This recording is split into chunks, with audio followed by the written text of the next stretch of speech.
Bolts Nation, welcome back to another episode of the Bolts Block Party. I am your co-host, joined by the always stout Braydon Coburn, and man, what an amazing guest we have here today.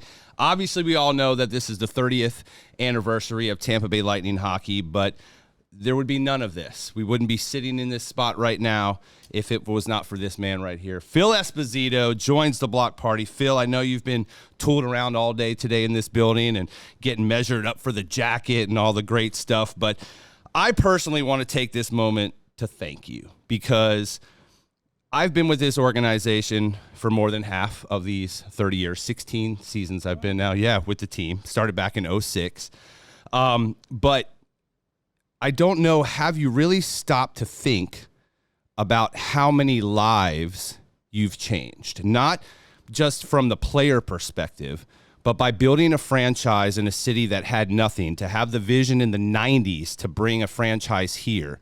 When you look at how many people are in this building on any given night, from the housekeeping individuals to the food service individuals, to the team itself, to the executives, to the staff, you've created something here that has changed lives. You've given people an opportunity to make money, to have careers, not just the stuff on the ice, but the off the ice stuff. Have you really ever stopped to think about how many lives you've changed?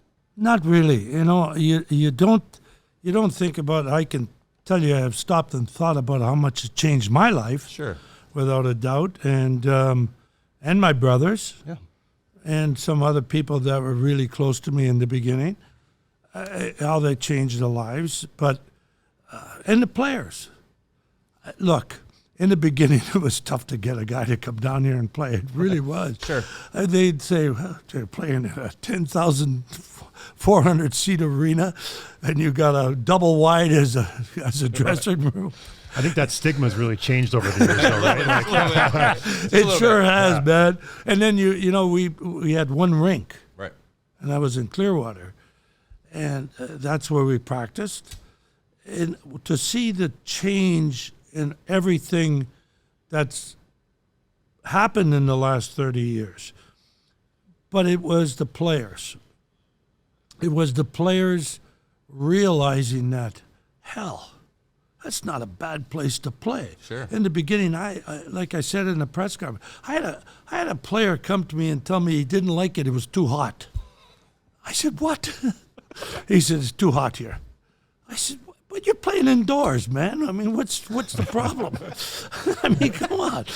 He said, no, I traded him to Edmonton. He froze his butt off, and that was okay. Sure. And because we weren't going anywhere anyway, and if a guy didn't want to be here, I got him out.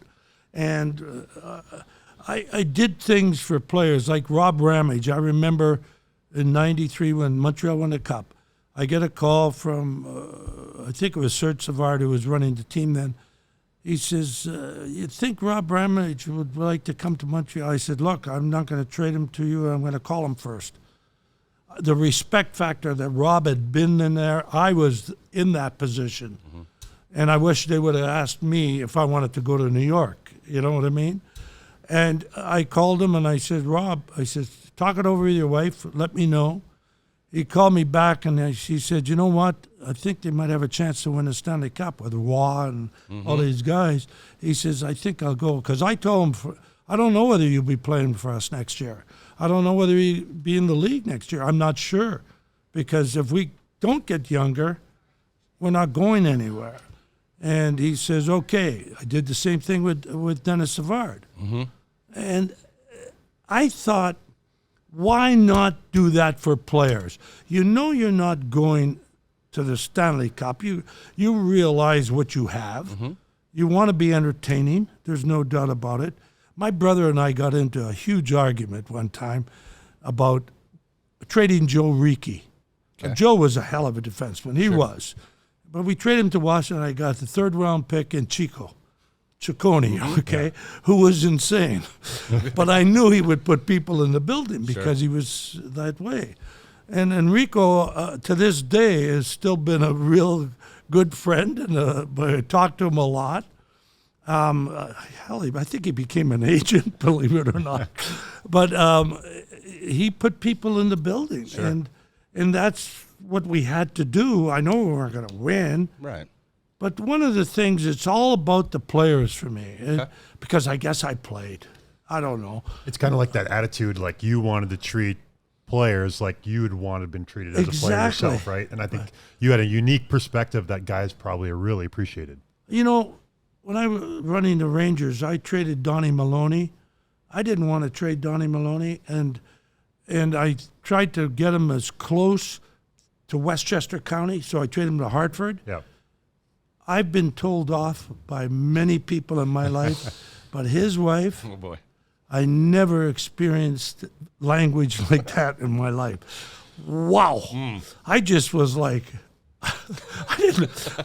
me speechless, but I was, I'll tell you the truth. Yeah. And I'll never forget that. And Donnie, I call him, and I had played with him, and I really liked Donnie. I said, Donnie, they wanted you in Edmonton, but I wasn't going to trade you to Edmonton. Trade you to Hartford because it's close. Sure. And I upgraded a little bit with a guy that I always analogize this.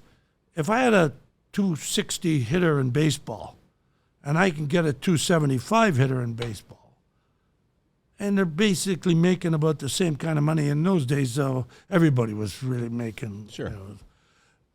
I trade them. Of course. To get somebody else. I got this trader image and all this other stuff, but I was always trying to upgrade. But I always wanted the player to feel, and I always wanted to tell the player myself. Sure. I did not want to press telling them. I told them. Respect. Because when I got traded out of Boston to New York, I was told by Don Cherry, and he was the last person in the world I'd ever want to be told by. Sure. Because what jacket he we was got wearing together that night. like oil and water, Right. him and I, And I didn't want to be told by him. Harry Sinden should have called me. Sure. To this day, I haven't, and I've told Harry this. If it wasn't for guys like me in '72 winning Canada thing, he would have never got a job in hockey again the rest of his life. Do you think that's like a struggle now that general managers would have, especially in like the social media Can't age do when it like anymore. information travels so fast? And, Yeah. Can't do it anymore. It goes bro. into the NHL registry, and it seems like as soon as that touches that down, like Forget about It's it. all on over the Twitter, place. right? Yeah. So And unfortunately, it's all over the place because families, you got families. Everybody has kids and Right. families, and all of a sudden you got to uproot. And you've been there. You've been Yeah. traded. sure, yeah. A few You've times. been there. Yeah. Yeah. I mean, it's devastating. We've talked to some of the guys about that. We just talked to Prospel about that last week, about how difficult it is to move and uproot your family, and you have to have a strong support system. You have to have a very understanding wife Oh, to be boy, able do to, you know, ever. to get into that situation and be able to deal with it. You know, when I got traded here, one of the things that always kind of stuck with me was Ed Snyder called me from the Flyers, which I thought was really cool. Yes. He just kind of called me and thanked me for my time in Philly. And, probably like a couple hours later, Mr. Vinnick called me. After I've talked to Ron Hextall, the general manager That's of cool. Philly, and Steve Yzerman, Yep. but Mr. Vinnick called me as well. And it just kind of gave you that feeling like, I was appreciated and I Absolutely. appreciate, the welcoming as well. So I always thought that was kind of a nice touch that I don't know if that happens a lot, but it was a good touch for me. It's the personally. foundation, as they You know, say. the funny thing is, years later, when I got traded to Boston, to New York, when Parkey went to Boston and John Rattel went to Boston, and me and Vad went to New York, Carol Vadney, I find out years later that Emile Francis and Harry Sinden had been drinking, and they were, and they decided to do this trade, and they had a few drinks. Okay, Like all great ideas, right? all great ideas. Sketched on a napkin, right? Is that where the idea for the Lightning came from? Maybe it's just like a Actually, little all-night I- drinking session or something? No, actually, when I got fired by the Rangers, I had 5 years left on a contract. Typical New York. This is your severance pay sort of thing. Yes. And I was living in Bedford, New York.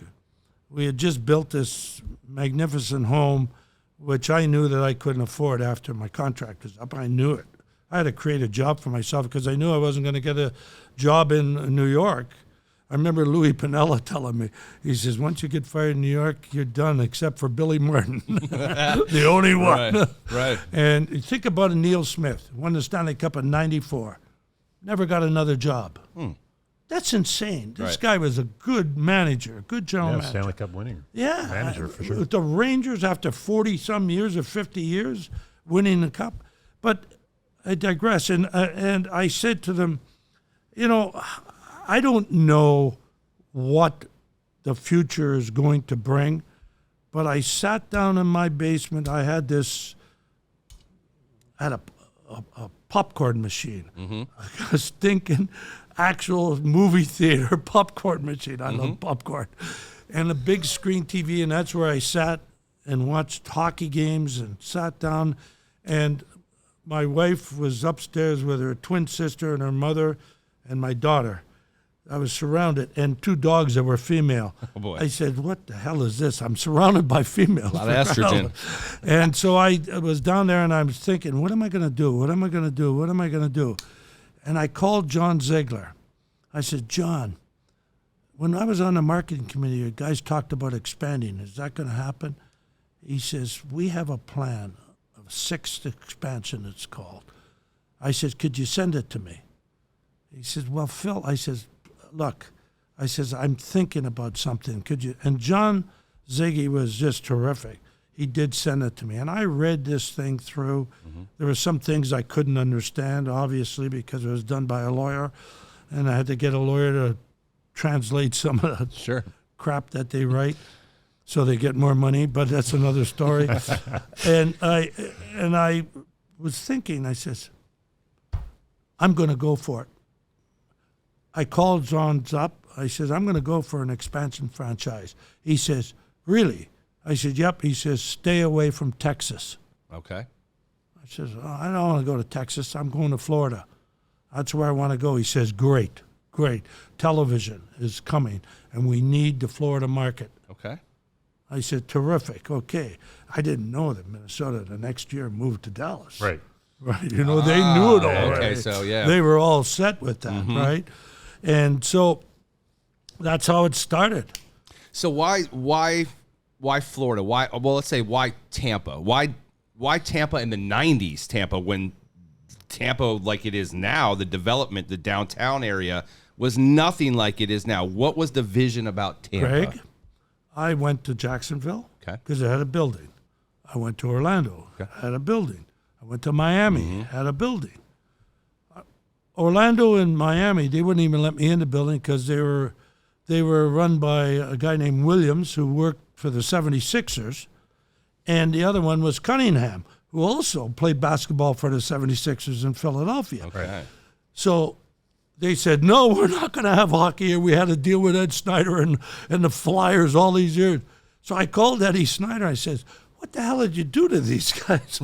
And I told him he says, well, Phil, he says, you got to find a place that has a building, or you got to build a building. I says, well, we probably have to build it no matter where we go. Sure. Have to build a building. And I get a phone call from a guy named Mark Peroni, who was Matt Sundin's agent at the time. Okay. And he told me, you should drive down to Tampa. I was in Orlando playing golf with my buddies from New York. And I go and meet Henry Paul. I says, okay. And I had a great day. I had a great day playing golf, a real good one. Nice. We played 36, and I made a good buck that day. And I was feeling good, right? Nice. I went into the pro shop, bought a pair of slacks and a shirt, and I had my shoes with no socks or anything, and no commando all the way. Went in, took a shower, got dressed, and got in the car, and they took a cab back to the hotel, my buddies. And as I'm driving in off of I-4, I'm going, where are the buildings? There's no buildings. So all it was the beer can building. Right. Yeah. I said, where the hell are the buildings? How could this be the 12th largest television market in the country? I had done my research about that because it was the 12th largest. I didn't realize about Clearwater, Bradenton, St. Pete, Brandon, which was not even incorporated then, and all the rest. I didn't realize all of that. Sure. I'd be a liar to say I did. And I'm driving, and then we go to Malio's, the old Malio's on Dale Mabry. Yep. And I meet Tom McEwen, a lawyer by the guy's name was Smith, a guy that owned QYK. Okay. WQYK radio Yep. country music. Yep. And another guy that owned another radio station, and another lawyer who I can't remember, and Henry. I took an immediate liking to Henry.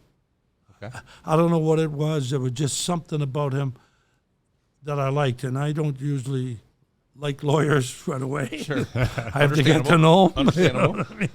And I just liked him. And when after the meeting was just about over, I looked at Henry and I said to him, "You think hockey?" Because he was born rare. Okay. I said, "You think hockey can survive in this market?" He says, "Well, Phil, we love football. Mm-hmm. We love boxing. We love wrestling. Mm-hmm. We love car crashes. Seems to me you got it all in hockey." Right. And I looked at him and I says, "I'm going for it. Are you with me?" We shook hands and we never had a piece of paper. Not one piece. Shook hands. To this day, we still do things together. It's amazing. I mean, that is an amazing thing. Sure. And without him, and when I got fired by that lunatic Art Williams, and I mean a lunatic, he sent me a text one day, a text. The gazelle gets up in the morning and starts running. The lion gets up and starts chasing the gazelle. If the gazelle slows up, the lion gets him and eats him. Go, go, go. Okay. It's a good way to wake up in the morning. I guess. I mean, yeah. I said to Teresa, my assistant, I said, "Teresa, what is this?" She said, Art sent it to you. I said, "That lunatic." I didn't. I'm telling you. I'm going to start saying this to everybody I know just in the morning, just to mess with them. Yeah, go ahead. I don't give a crap about him either. I'm telling you, he was not good for this franchise. Yeah. He was the worst thing that happened to this franchise because he only owned it 7 or 8 months, you know. And then when he lost, I think 24-25 million, he's told Ira Kaufman, who was then writing for the Trib. Yep. He's, me losing 24-25 million is like you losing 24-2500. The the ego of this dude was beyond. And of course, when we got fired, Tony and I, he didn't do it. He had an attorney do it. And I did say to him, if Art sees me in the street, he better go on the other side. Was there ever a time in the process, Phil, where, you know, maybe you felt this is not going to work or things are not going the way I expected? Sure. I was in Sweden, Stockholm. I had put together an old-timers team, you want to call it. You know, guys that go over to play against the Swedish old-timers like Hedberg and Nielsen and Boria Salming and all these guys. And I had Clarkie Gillies was with us and Bobby Nystrom and Billy Smith was our goalie. I had more Islanders than Rangers and Bruins. And we went over there and played. Marcel Dion was on the team too. We played in Gothenburg, took the train to Stockholm, and played in Stockholm. And at 3 o'clock in the morning, Stockholm time, I got a call from Henry and Mel Lowell, who was the CFO that we hired. And they said, "Look, the Pritzkers, who were our backers at the time, are going to back out of the deal unless we change the deal right now." See, we were the general partners, the Tampa Bay Hockey Group. Okay. We're going to be the general partners. Got it. And it's like the guy that owned McMullen, Tom McMullen, said one time, there's nothing more limited than being a limited partner with George Steinbrenner because he was invested in the Yankees. Sure. Okay? Yep. And we had Steinbrenner's a thing, his general partnership agreement, because Henry's dad, Gabe Paul, was the president of the New York Yankees for years and years. Okay. So we got it. And they wanted to change the deal. Henry called. I was 10 o'clock here. It was 3 in the morning in Sweden. I said, "Change the deal. I'm going to be home in 2 days. Can't we?" They just wait till we get home and talk. And they said, "No, they want to know by tomorrow morning. They got to know tomorrow morning." And me, it's 3 o'clock in the morning. I was with my wife and my daughter, who was a baby then. She was like 4 years old or something. And I'm going, tell them to screw off, you know, not thinking that they'd wait. I said, if they can't wait until I get home in 2 days, screw them. Right. I didn't. They just said, okay, we're out. Well, I'm telling you, I'm going home on that airplane. I'm going, wow, what are we going to do? Went to New York, and I did something I've never done before. On Madison Avenue, I bought a pair of shoes that cost $700. I don't know why I bought these shoes. Okay. I just threw them away, too, by the way, because they were rotting. Wow. After all these years, you still had them, though. That's amazing. I had them. Wow. And we didn't know what to do. We went to this Japanese steakhouse. And we were eating, and then I got a guy named Baba. He owned the place. He also was in Mount Kisco, and I lived in Bedford, New York, and there was the diner I used to go for breakfast and meet up with him, and he was a huge hockey. He says, I think I have some people in Japan would be interested. And I'm going, really? Just in a conversation. And he says, there's a gentleman upstairs that represents Mitsubishi, Nippon, Tokyo Tower, and Kokusai Green. I didn't know. I knew Tokyo Tower was, Sure. but that's it, right? And we went upstairs. That's where they put the Kobe steaks on rocks and stuff. And we talked till 3 a.m. And he said, would you be available to come to Japan, Tokyo? I says, you call us, we'll be there. 3 days later, he went over. He went over 2 days after that. And then 3 days, he called me and he says, can you get over here? I says, absolutely. So Mel and I and Henry got on, and I remember it vividly because I watched Pretty Woman 5 times going there and 5 times coming back. Nice. And we came back with the money. Amazing. We came back because I had raised 23. We needed 32 to about 55, 50 for the franchise, $5 million for operating capital. And we came back with a guarantee that they were going to do it. Well, I was so happy. But then, as things happened, Steinbrenner got involved, and all this happened, and all of a sudden we were afterward we got the franchise, and they said the franchise is awarded to Phil Esposito and the Tampa Bay Hockey Group. Mm-hmm. After that, a week later, is when they pulled the power play on us. Either we go and change the deal that we are not the general partner, Okay. or they're going to not put the money in. At which point, if they don't, because they'd already given us the franchise, so all they have to do is come up behind us, put the money up, and we're out. The power play. And I had 10%. We had 10% of the team. Okay. So if they sold it for $126 million, which they did, we would have got $12.6 million. Yeah.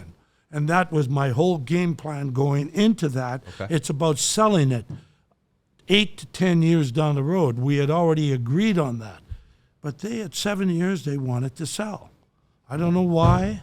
There's a lot of stories and rumors why they wanted to do it, but I'd rather not go into it Sure. because I couldn't prove it if I did go into it. And I just didn't understand, and we had no choice. And I remember saying to Henry and Mel, I said, look, we have no choice. We either take it or we're out. And what do we do then? I said, I'm flat broke, man. Yeah. At least we got jobs. Yeah. And that's how it ended up. They screwed us out of the So money. what was the reason? Did you ever find out the reason why the first group wanted to change the deal? What the reasoning was while you're in Sweden and they had to, that we want to change the deal now? Did you ever find out? Well, it was John Pritzker, the kid. Okay. But the mother didn't like the deal, The mother didn't like the deal. apparently. Okay. That's what I was told. And that was on 42nd Street, the Hyatt Hotel on 42nd Street, you know, in New York. They owned it, and that's where they told us that. And there was nothing I could do about it. And I mean, I was on my hands and knees almost begging Sure. because at the time I had nothing left. Every penny that I had went into the team. I sold a house in New York and packed up. Stuff is still in storage somewhere. My ex-wife, you know, she's a great lady, and I don't blame her at all. It was all me that caused this. Well, I mean, it was a tough, long, 30-year grind, but here we are now, you know, But three it Stanley wasn't, Cup it champs. wasn't that tough. Yes, personally, Sure. I had some downfalls with marriage, but I met another woman, got married again. I've been married 24 years now to her. Congrats. And She's from here. She didn't know anything about hockey, which was kind of a godsend. Right. In that respect. Sure. Because she didn't ask me these stupid questions that I couldn't answer at the time, and which was fine. Sure. And but she backed me no matter what. Yeah. And I think that was a very important thing. Of course. Yeah. You need that back. support. You I don't even need tell the you, back. Kobe. You know all about that, Yeah. being on the road and traveling and For sure. the grind. Sure. I would personally, like, out of my curiosity, I was thinking about our sitting down with you today, Phil, and I just thought you had such a unique historical perspective on how you think hockey's evolved. And just to kind of get away a little bit away from the Tampa Bay Lightning stuff, Sure. but you kind of, more than anyone, around, have seen the different phases that the game has taken. Yes. The different leaps that it's taken, from your era to another era, to the Gretzky era, to maybe what we call the Ovechkin Crosby era, to Right. kind of this McDavid era that we're in now. And I wanted to kind of ask you to touch a little bit on how you've seen the game change over the You know years. when I think it started changing? 72 series, Canada against Russia. Yep. Were you born then? Not quite. I wasn't born there yet either, Phil. Not quite yet. Well, no, I didn't think you were born then. Being from Canada, this is kind of something that's almost like you Yeah. hear about. Like, it's like in the history books almost. Exactly. It's in the history books. It's written into the curriculum of school. You go through it and hear Exactly. all this stuff. And once a year, at least, it's like the Christmas story. Once a year, there's a brief on the 1972 Summit Series. You know the Russians play that series in its entirety still today, starting on September the 2nd when we first started the game. Really? That's amazing. That is amazing. Every year. In fact, my phone, I got it off, but last time I was in Russia, I'm sitting at a restaurant bar, and I look out, and there is the guys at the stoplight, and my pictures on the side of the car. Oh, wow. I went out, I took the picture with my phone. I came back, I said, I don't believe this. I do not believe this. That's amazing. After we're done with it, I'll show you because I have my phone off. But I think that's when it started to change. And there's a lot of similarities, Cobe, where we're playing like the Russians were basically in the 70s. Okay. And they're playing like we were in the 70s in the KHL. Right. They're playing a lot tougher, a lot meaner, lots of fighting. Maybe they shouldn't be doing, but they are.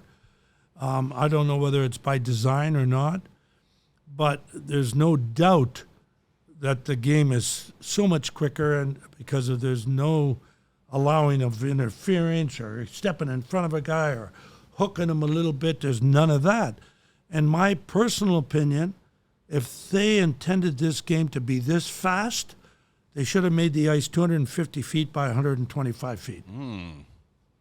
It's never been made to go this fast, because you can't tell me Bobby Hull couldn't go that fast, or Cornway, or Bobby Orr, or even in the older days, Teddy Kennedy, Teeter Kennedy, who played for Toronto, and some of these other guys could really skate, but you could hook onto them and ride. Right, the water ski, right? Water ski, that's Right. exactly right. And I'm sure you did it in your era too, because that's the way the game was played. Yeah, for me, there was, I was still in junior, but after the lockout in 2004, Yes. After we won the 2005, cup, 2000. Yeah. 405 season. that really changed. The rules kind of Yep. changed. The whole competition committee and Gary Bettman, they kind of, that whole, what do they call it, the dead puck era? Yes. And Yeah. a lot of the clutching and grabbing. They tried to get that out, and so I was kind of exposed to it early in my junior career about the new changes of the rules and everything that was going on. But that's a good point, because that was kind of the limiting factor for a lot of guys in your era that Sure. could really fly. Is that if you weren't a guy that could move, you could just kind of hold on, or you had different Exactly. mechanisms to slow those guys down. Absolutely. I mean, there was no doubt about it. You grab on and go for a ride, boy. But the game has evolved. There's no doubt about it. And the business side of the game has been tremendous. It has evolved way more than I ever anticipated it to. To see the players get their just rewards is really good. I think that some guys are overpaid. no doubt about it. But Well, in every sport or every position you can name, Right. and our lawyers overpaid. But in Our context, dentists overpaid. Yeah, I know. but in context to like other sports leagues, I would say hockey players aren't quite at the level that NFL. Look at the deals in NFL. I and understand Major League the yeah, Baseball. total but look revenues at are the different, guys but- that play on the line. They don't get paid like that. Right. That's what I'm Well, saying. Like that, I feel like they don't even have guaranteed contracts. right. there's some give and takes for sure. Surely. That's the one thing when I was president of the Players Association that I insisted on was guaranteed contracts. I'm very proud to say that I was the president when we got the guaranteed Well, contracts. as a former player that was a benefactor of that decision, thank you. Yeah, For because real. I think it's absolutely. I thought it was. I didn't care what you make it. The agents wanted everybody to know Right. what everybody was making, but I didn't care. Somebody said, "Don't you care that Bobby Orr makes 150,000 euro and he's going to make 100?" I said, "If that's what he thinks and that's what he gets, good for him. Right. I'm happy with 100. That okay? Is that okay or not?" Well, you're cutting the other guys. Cutting the other guys, I didn't understand that. See, I guess I was as much pro owner, I guess, as player. I don't know. You know what? You're a different breed, Phil. I mean, that's just a fact. I So, mean, Phil, I had one other question I was thinking about. And we take Phil Esposito in to the operating room. We open him up. okay. What color is your blood? Do you have Interesting. Boston Bruin yellow coming out of there, or you got some blue Tampa Bay Lightning blood coming out? Because I heard blue you all in the the way, interview baby. over there. Yeah. You had a press conference before we did this podcast, Yeah. and one thing that stuck out to me right away, and you said it kind of near the end, was starting this team was the best thing I that I've ever ever did. done. Yep. And In hockey. I was like, whoa, Amen. that's crazy, because you are as accomplished of a hockey player as you can get. Braydon, let me put it this way. They could take me out of the Hall of Fame as a player tomorrow. Put me in as a builder, I'd be way more excited. Amazing. Wow. It's amazing.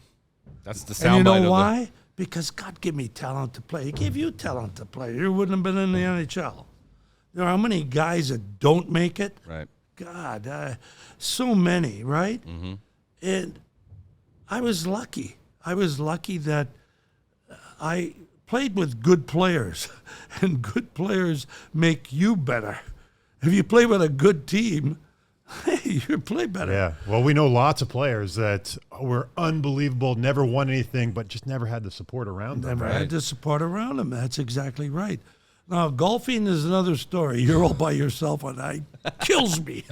Well, it kind of goes back to when we talked to Vinny Prospel, and Yes. he kind of echoed the same thing, and he said, "I am so fortunate that I got a chance to play with the Marty St. and the Vinny Lecavaliers, Friendships that he took you know, away and, from and he that. talked about those friendships, but how they pushed him as a player. He was able to push them as a player, and he's like, it really elevated me as a hockey player. When I broke in with the Blackhawks.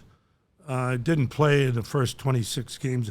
They made sure I got one shift so that I didn't get eligible for the Rookie of the Year Right. next year. Thank you. Right. Yeah, and then I ended up 11th in the league in scoring my first year, 9th, then 7th.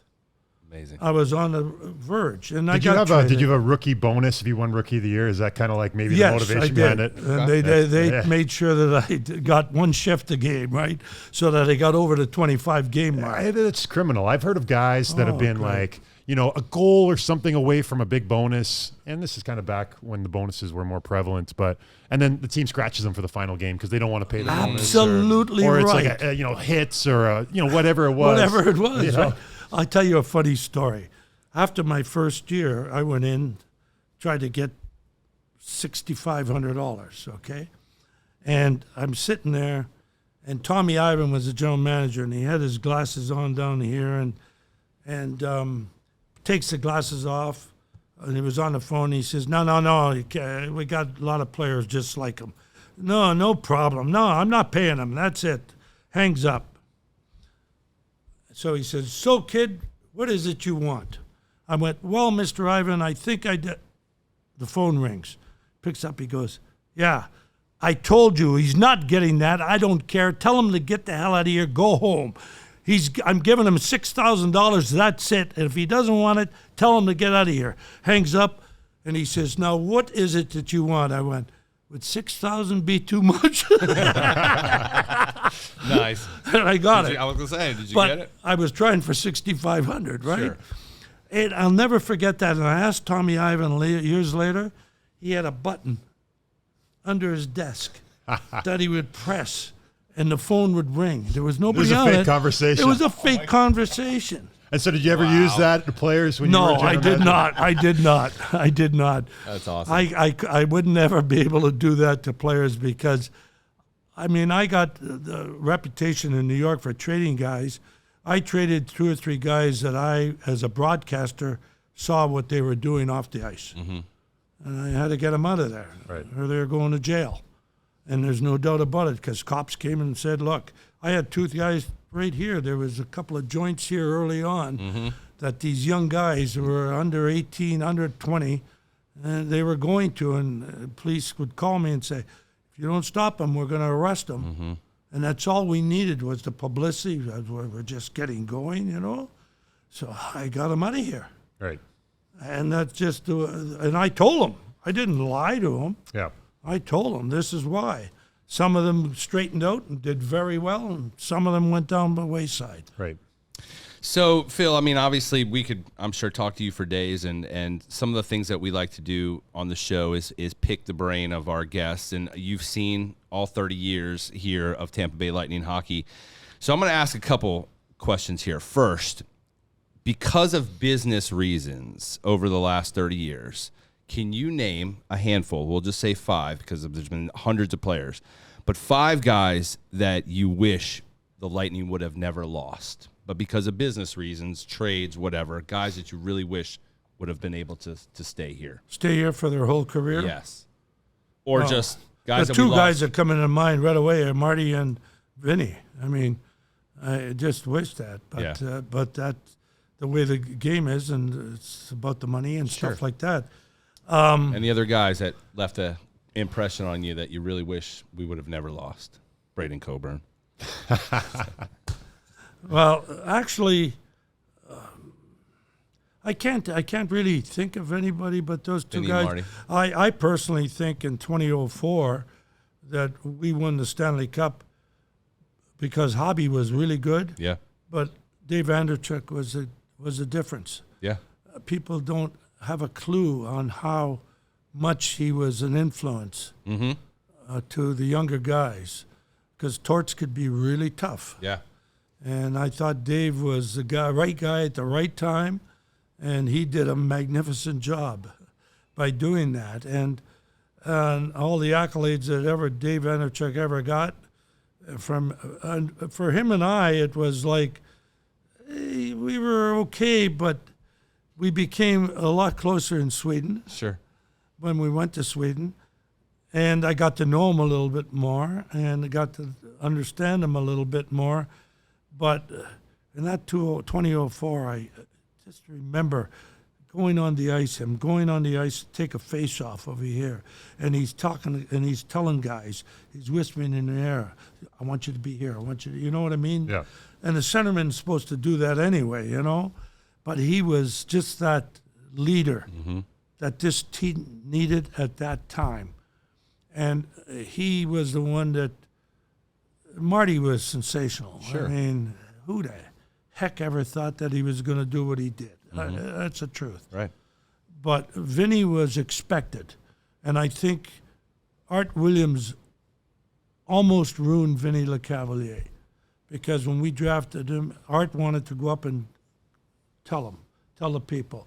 And I'm sitting between Pat Quinn and Glenn Sather, okay? And Art says, I understand we got the Michael Jordan of hockey.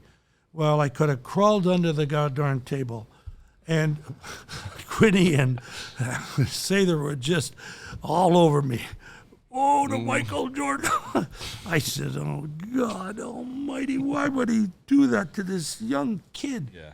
And I remember him saying to me, this guy is skinny. How could we, he doesn't look like a hockey player. He does. I says, he's just turned 18. He'll be 210, 212 pounds, 6'3", 6'4". I said, he will be. I said, relax. And it's in Montreal. You know the French are people are going to come out. You know, they like to drink beer and they like to smoke cigarettes. Well, he said to me, no beer in the dress, no beer in the suite and all this. I says, yeah, okay. And I told, I could give Teresa the money. I said, go on over and buy the beer because you know the French Canadians are going to drink, and get a bunch of ashtrays. They're going to smoke. That's just the way it is. Sure. Art walked in there. He turned around and he walked out. And I'm telling you, he sent me a note saying, you disgraced the Tampa Bay Lightning. And if Vinny Lecavalier is anything, I'll be shocked. Wow. When you deal with an owner like that, it's very difficult to sustain. And I protected the other guys too, and I had to. I took the brunt. That was my job, I thought. Yeah. Take it, man. You take it and shut your mouth. That's the captain in you from your playing days, I right? guess so, Yeah. maybe. You know, that's just the way it is. You take it and you wait your turn. Sure. And sooner or later, you can get them back. I'm sure we could talk to Phil for hours here, and I know we have a cap on our show here, Phil. And We'll do it again. yeah, we'll sometime. definitely. We're gonna have I've you on enjoyed again. this, actually. So let's leave with this note, this memento, since we're at the 30-year mark. What do you, Phil, want to see for the next 30 years of this organization, the next 30 years of Lightning hockey? Can you envision what you think the future holds for this team? I can only envision what's going to be going around here. Whoa. I don't know how much more they can do. But we'll be Jeffersons. We'll have little planes flying around. Right. Oh, you mean the Guys Jetsons? coming to practice. The Jeffersons. No, Jetsons. Yeah, I was like, the Jeffersons, we're moving on up. I like it. I like the I'm sorry, the comparison. Jetsons. No, that's yeah. awesome. Yeah. And the guys will be coming to practice at whatever. And, I just, there's nothing that I can see, because every day something different is happening in this area. Mm-hmm. I just was driving out. I don't know how many you got. I've been up 275 north, around 54 and 56. By Wesley Chapel, the Advent Health, yeah, it's incredible. Yeah, how much growth? I mean, yeah, it was nothing there forever, right? I mean, nothing. It's incredible what's going on, and thank God we live in a great state that's run terrifically, and I made the right choice. That's all I know, is I made the right choice. I always believed it was the right choice. There were times when people said, you should have never done it, you should have never done it. No, it was the right choice. A lot of people wanted Orlando, but they had basketball. Yep. We had just hockey. Yeah. And football, and football's once a week. Yeah. 8 weeks a year. Right. Come on. Yeah. Come on.